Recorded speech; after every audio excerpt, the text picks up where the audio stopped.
The following talk was given at Mile High Church in Lakewood, Colorado. Please visit our website at milehighchurch.org. All right, so we're continuing with our Adventure in Faith 2017, Your Essential Spark, igniting a yes-powered, soul-stirring vision. The whole idea being that there is a spark within every one of us that cannot be put out. It is a spark of the divine spirit. It is the God seed within you. It is a spark of vibrant and creative life. And as we commune with this spark, it's fanned into a flame that produces a sense of vision, of expanded livingness. And we're all about tapping into that vision, every single one of us.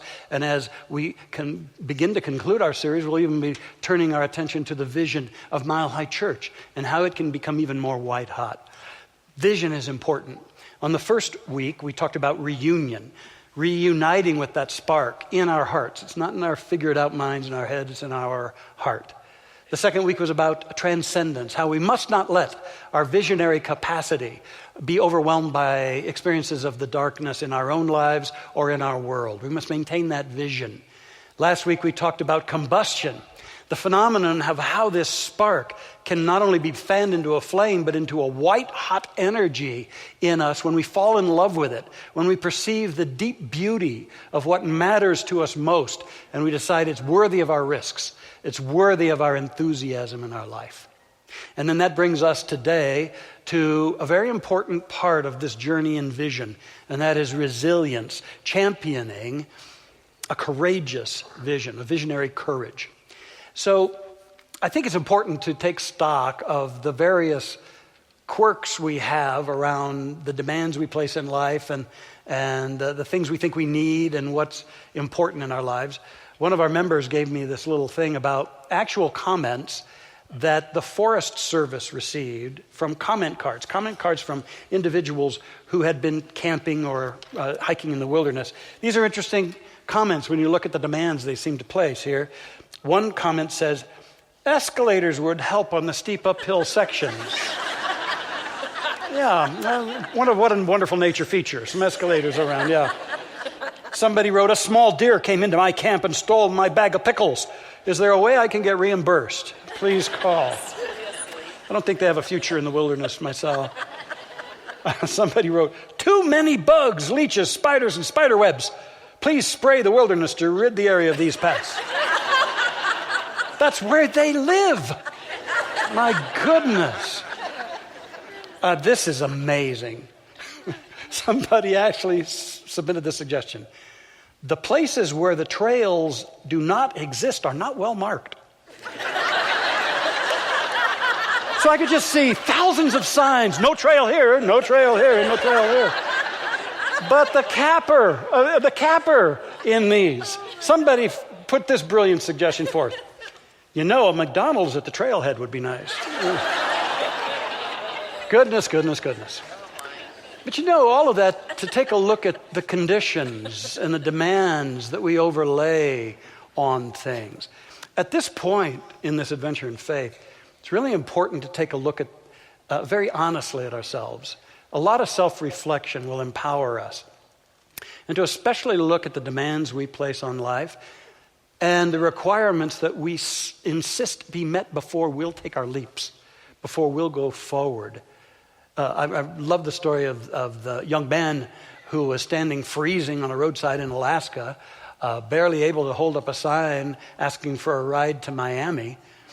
And finally, a friendly trucker stopped, pulled over and said, well, you know, I'm not going to Miami, but I am going to Fort Lauderdale. And the young man said, oh, and he turned down the ride. And that's somewhat what we do. In many respects, it's about resistance. And we're going to talk in depth about resistance today. But first, I think it's important to understand that it takes a significant amount of courage to really own a compelling, white-hot vision in your life. Here's why. Because inevitably, when you own your white-hot vision, it will bring up your stuff. And it will bring into your life necessary experiences, situations, obstacles, challenges that are designed for your growth, for all of our growth. And we need to be willing to embrace those and own that growth so that it brings forth more of our potential, so that we're worthy of the very dream that we've embraced in our hearts. That's so important. You can't dream big, but stay small. And so a white-hot vision is our ticket to greater and greater degrees of life mastery. And very powerfully, one thing we must know is it's a huge step in life mastery when we are willing to discover and overcome those elements of ourselves which are secretly resisting our vision. To get in touch with the elements within ourselves that actually repel what we say we want to be about in this life. You see, we assume erroneously that the greatest obstacles to our vision coming into fruition will be forces and obstacles out there around us. But actually they're inner ones. They're inner things that we must greet and take a look at. And so inevitably, no matter what story that you have told about why it is that this dream has not shown up in your life yet, and no matter who you blame or what you blame, when it all boils down to it, the biggest limiting factor is most probably you, and in my life, me. That's what is limiting us. So it doesn't do any good to scapegoat things. We have to take a deep look at ourselves. And what I like to remember is scapegoats make lousy pets, so they leave a lot of messes. So it's better that we look at ourselves in depth.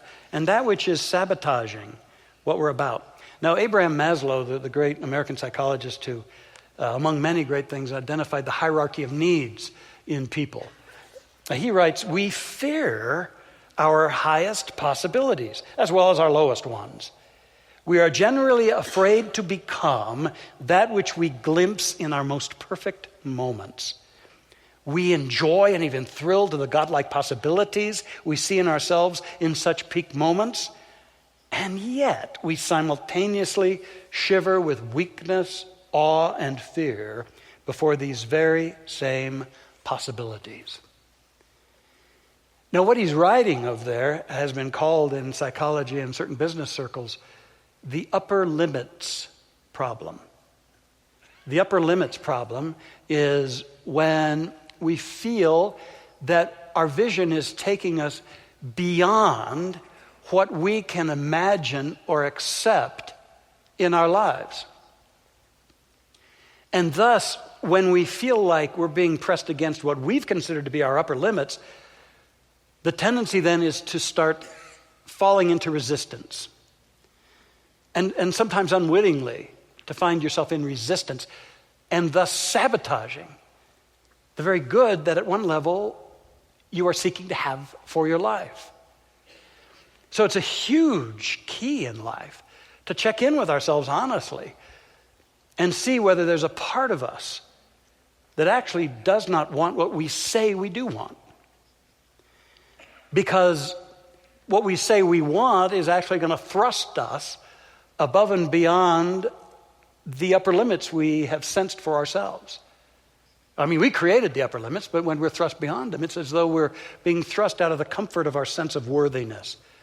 And thus we fall into resistance and into sabotage in our lives. And so what we get to do is understand that resistance. Stephen Pressfield wrote an incredible book, The War of Art. It's all about resistance. And he writes, most of us have two lives, the life we live and the unlived life within us.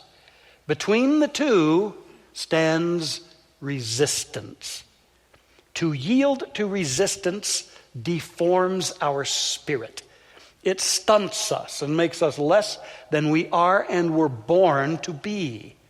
A rule of thumb: the more important a calling or action is to our soul's evolution, the more resistance we will feel toward pursuing it. It's a phenomenon in us all, resistance. And that's why today we're talking about resilience and a visionary courage, because resilience is the antidote to resistance. Resilience is about being vigilantly alert to the major forms of resistance, which are fear, excuses, and neediness, and to move forward in our vision path anyway, to be hyper alert to fear, excuses, neediness, and to go forward anyway. In his very book, Pressfield talks about Henry Fonda, the late great actor, who suffered from terrible stage fright his entire career. And inevitably, when he was about to go on in public, he would have to go to the men's room, upchuck, and then he would clean himself up, and he wouldn't just run away from the theater. He would go out and he would do it. He would go on stage and do his thing. And he just became accustomed to it. And that's what he did. He didn't let the fear paralyze him and stop him from expressing our greatness. That's a metaphor for us. To what degree are we letting resistance in the form of fear cause us to bail? We don't have to do that. Resilience is we go on anyway. We go on anyway. The excuses. Resistance has so many disguises of excuses like, well, I don't have enough time. Or I don't know if the time is right. Or nobody is supporting me. Or I'm just too busy. Or I'm confused. I don't know what to do. When all a vision really asks is just take a first step of any kind in one's life. So many excuses that are actually resistance in disguise. And then there's the neediness, how it is that we think we're going after something because it's a wonderful goal, and yet it's feeding some need within us, which is a resistance kind of phenomenon. I've shared with you how it was that I shared with a mentor of mine after my first year of ministry. He had asked me, how is it going? And I said, it's not growing fast enough. I want more people there. And later on, as we were leaving a restaurant, he pulled me aside and he dropped this bombshell into my psyche. He said, when you no longer need your church to grow, it'll probably start to grow. And I thought, what in God's name is he saying to me?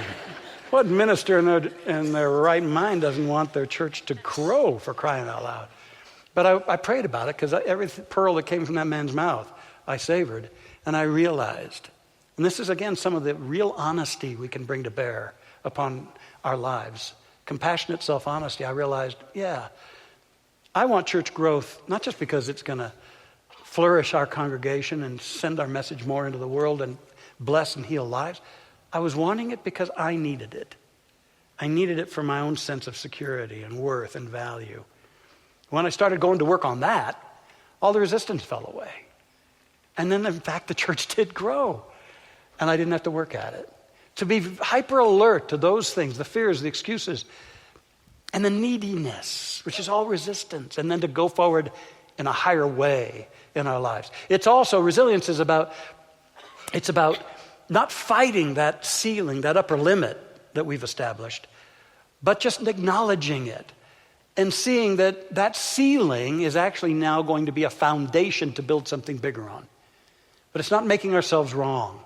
It's just seeing that we all have that upper limit, and it's waiting for us to transform it into a foundation for something bigger. And more than anything, resilience is really about drawing on the great spiritual self of us, the soul of us, because that's what's enfolded in a really great vision, a soulful vision. Some guy named Cecil Beaton, and I don't know who this guy is, but he said something great. He said, be daring, be different, be impractical, be anything that will assert integrity of purpose and imaginative vision against the play-it-safers, the creatures of the commonplace, the slaves of the ordinary. Yeah, it's time to go for it, but we must go forward wisely, very alert to the resistance that lurks in so many ways. So I want to leave you with some things to do this week to win over resistance and to manifest your resilience. And the first is to activate bold commitment steps. Activate bold commitment steps.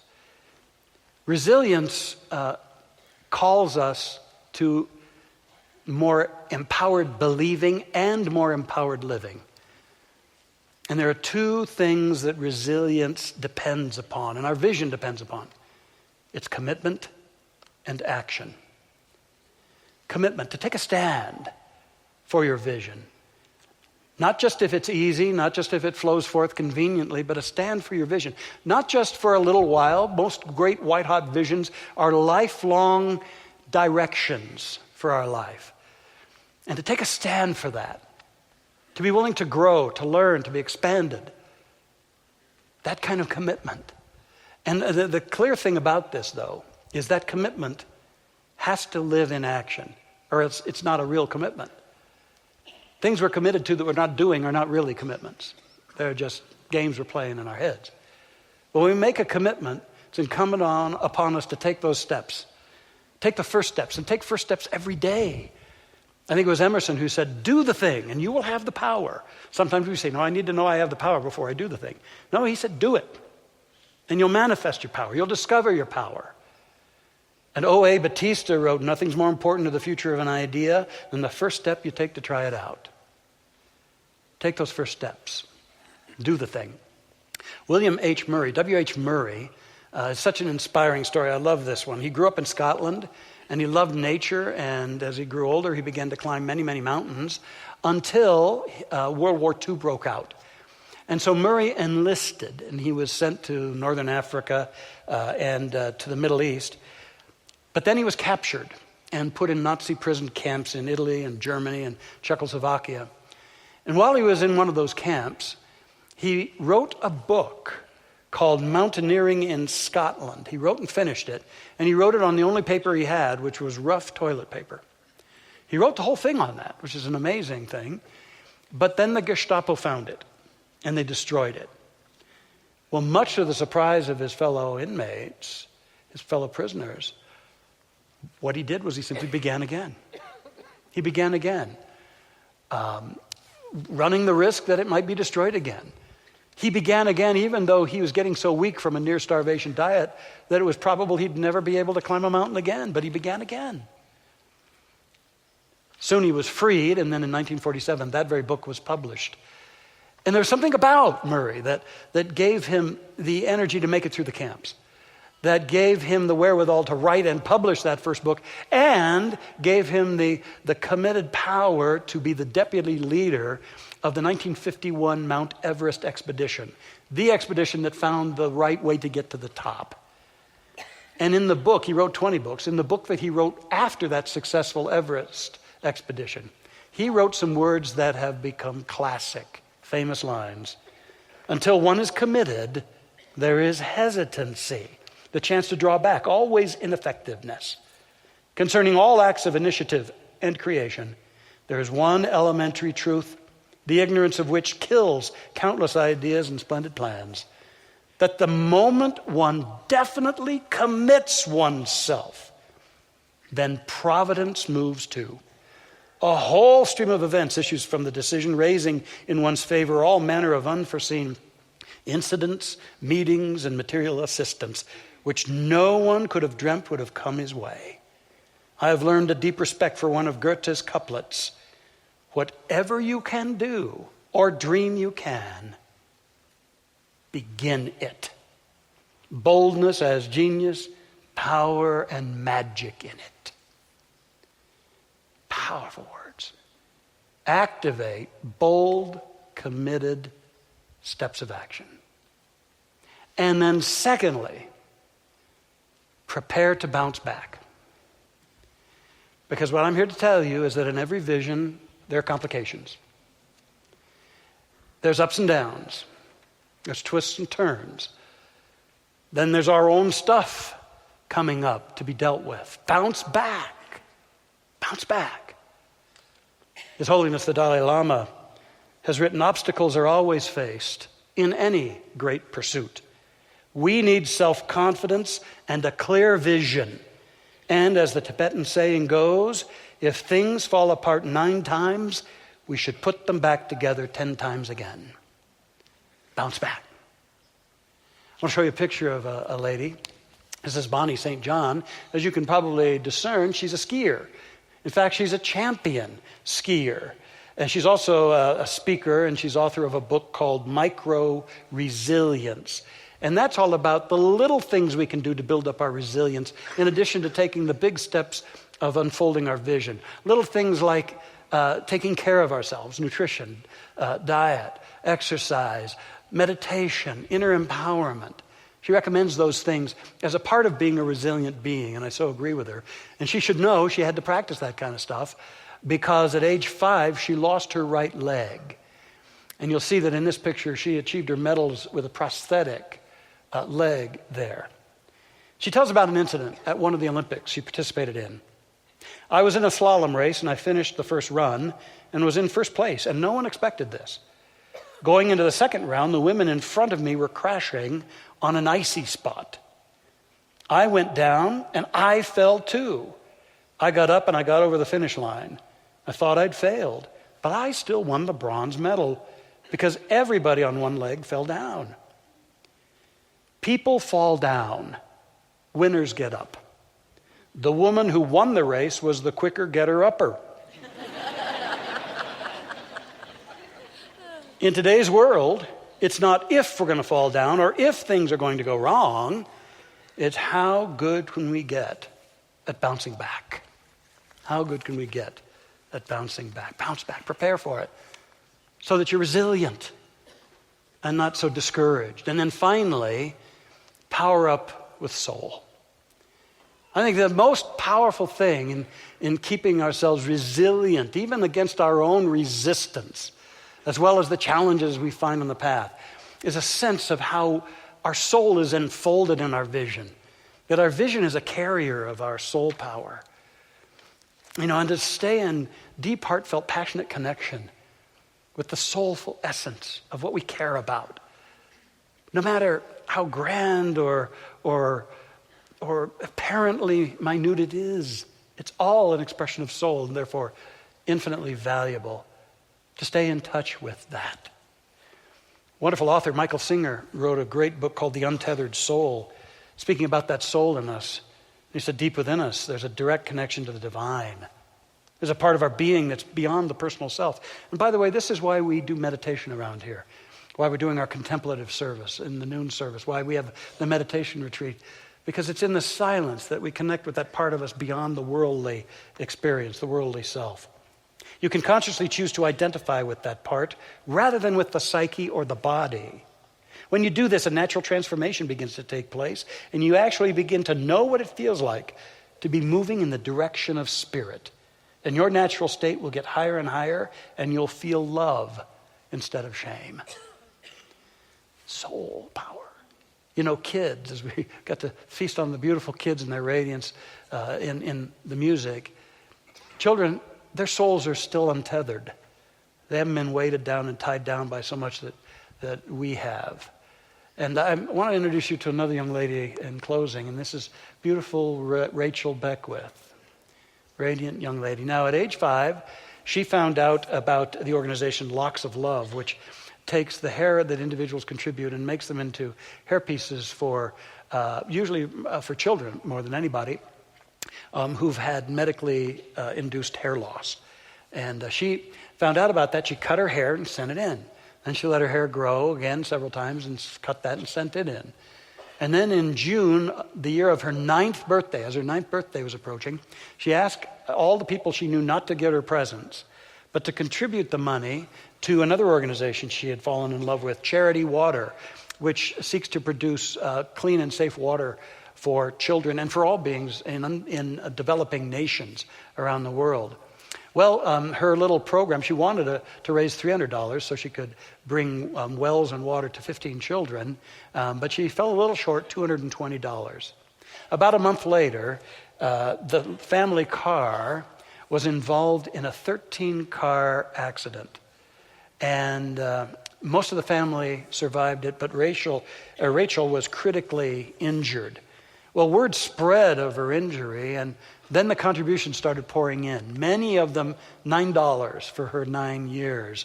And eventually over $1 million was raised for this organization, thus providing over 50,000 wells for kids around the world, for people around the world.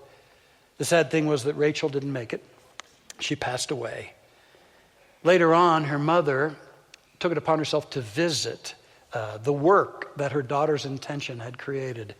And she wrote, "It was overwhelming to see Rachel's wells, to see what my 9-year-old has done for people all over the world." And her father said, "Rachel was a very special girl. Her heart was bigger than this room. She always gave whatever she had and would continue to give more."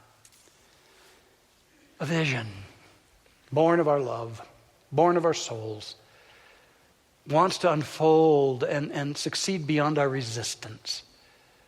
I'm inviting you to be prepared to be resilient and to call forth that visionary courage which will take you beyond the pitfalls and in the very process grow you into an ever more heartfelt, soulful light upon this planet. And I bless you in that.